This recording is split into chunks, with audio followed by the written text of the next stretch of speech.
I got news for you. I killed 33 times. You're only gonna kill me once.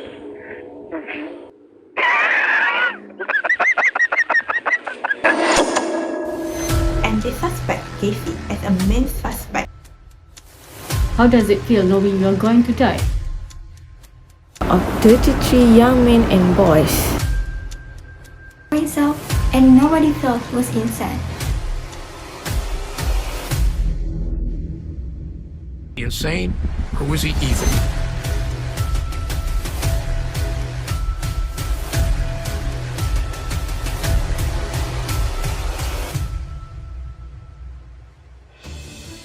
John Gacy, convicted for the most number of murder in American history. 33 sex-related murder of 33 young men and boys. So here I am going to tell you about the story of John Gacy. John Gacy, or his real name John Wayne Gacy, is a man born in Chicago on 17 March 1942. He works as a building contractor where his workers were mainly young men and boys, as these people willing to work at low wages. He also works as Pogo the Clown at children's party. However, the men that seemed to be playful with kids were actually a sex predator where he lured young men and boys for sex and kills them. He was first convicted for sexual assault of 2 young men. Edward, the first victim, said that Gacy attacked him, chained his hand and choked him. Donald, the second victim, said that Gacy told him that he was the head of sex committee for sexual behavior.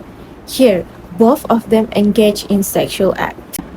Then, Gacy pleaded guilty for sodomy and sentenced for 10 years of jail. However, due to his good behavior, he was paroled after 18 months in prison. Then, few years later, at 1972, he committed his first murder. He picked up his victim at the Greyhound bus station and took him to his home for sexual intercourse. Then, the next morning, he attacked the victim and stabbed him to death.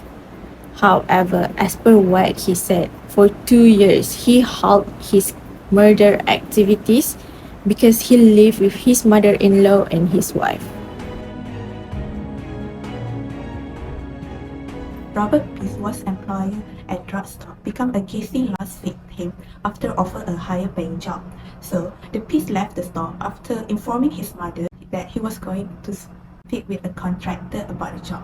He never returned and his family reported him missing. Police connect Gacy to incident based on the information from the store manager and employees. So the police confessed that Peace was not run away from the house, and they suspect Gacy as a main suspect due to his sodomy conviction. On the first warrant, the police searched Gacy's home and 3 vehicles. They seized 3 vehicles and 57 items. The film receipt connects Gacy to Peace as it was found in the body jacket placed by a co-worker. In addition, the ring also linked Gacy to another missing person named John Singh. The police began surveilling him until his arrest. So the surveillance of Gacy are unusual because he developed a friendly relationship with a police officer. He will socialize with them at restaurant and also invite them to the home. On the second warrant, Gacy's suspicious behavior during surveillance led the police to seek another warrant. A second warrant was issued due to listed odor of decaying human flesh in washroom carried through a heating vent that detected by the police officers. Secondly, film receipt found in the Gacy's house. The second warrant allowed the search for a buried Peace body or remains. The search revealed a human remain in the crawl space under the Gacy house, indicating the presence of multiple buried bodies. He was arrested under murder. Gacy admitted that he had killed a Peace by placing a rope around his neck and twisting it tightly. And secondly, he also killed 25 to 30 young men, and all his victims had been strangled to death. Gacy drew a detailed image diagram of the crawl space under the Gacy house, showing the location of the buried bodies. 29 bodies were found on Gacy's property, mainly in the crawl space. Gacy's statement led to the recovery of 4 bodies from a river, where he claimed to have disposed of victims from a specific place.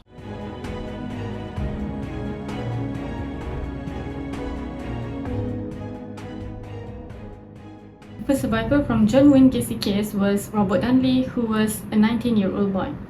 On 30th December 1977, he was walking to a bus stop. Gacy was cruising nearby and spotted Donnelly. He was then turned his car spotlight on Donnelly and told him that he was a policeman. Donnelly believes his word and gets into the car.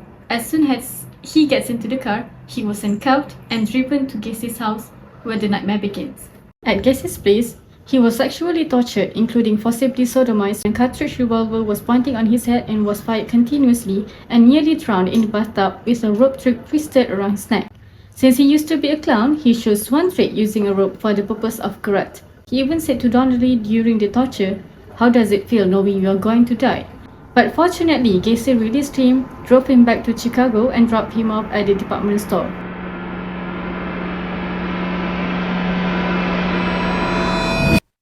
A year later, the second survivor, Jeffrey Ricknell, underwent similar nightmares. He was a 27-year-old man at that time. On 22nd March 1978, he was walking on Chicago's near north side.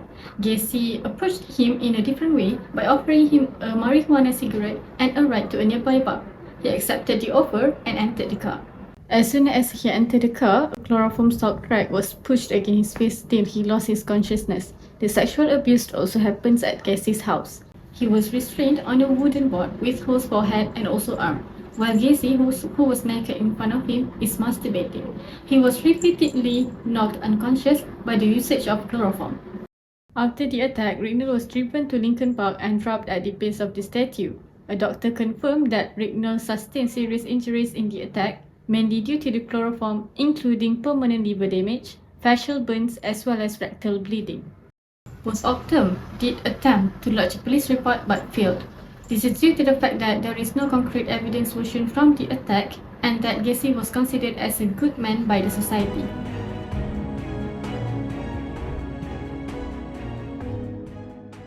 Dr. Clyde Snow is one of the famous forensic anthropologists that have been working on the John Wayne case in confirmation of the remaining human skeleton found. The biggest challenge faced in this case is to try solving the puzzle of Gacy's killing spree. To get the overview of the Gacy's crime, there must be a common thread. How old the victim died and what were the gender of the Gacy targets. There is a difference between child and adult bone. The end cap of the child bone are separated and not fused. Different bones also grow at different approximate times, such as collarbone that will stop growing around age 28. The collarbone of the skeleton found under Gacy's house, none of them are fully fused, which indicate all of the victims were less than 30 years old. According to Dr. Clyde, to assess the gender of the victims, a few facts of bones can be identified, such as the femur bone of men have a larger cap that fit to the pelvis compared to the woman, while humans have wider round pelvic bones than men. The man's skull also has a prominent muscle process. From this, Dr. Clyde has made the conclusion that the Gacy victims were not only young, but they were also all male.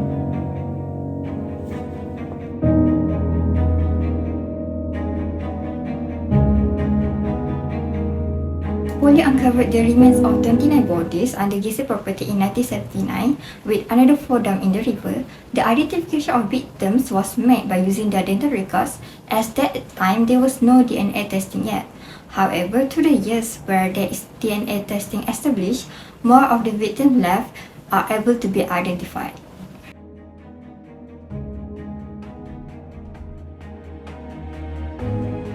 Gacy pled innocent to the charge, and his lawyer attempted to raise insanity defense, as Gacy claimed he does have multiple personality and his alter ego named Jack is the one behind the murder.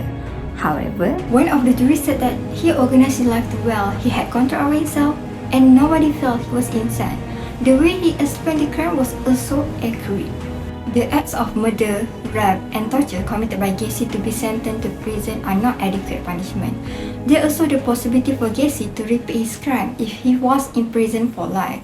Thus, jury found him guilty for all 33 murders and decided to impose that sentence, and later in 1994, he was executed by lethal injection at Minot Correctional Center.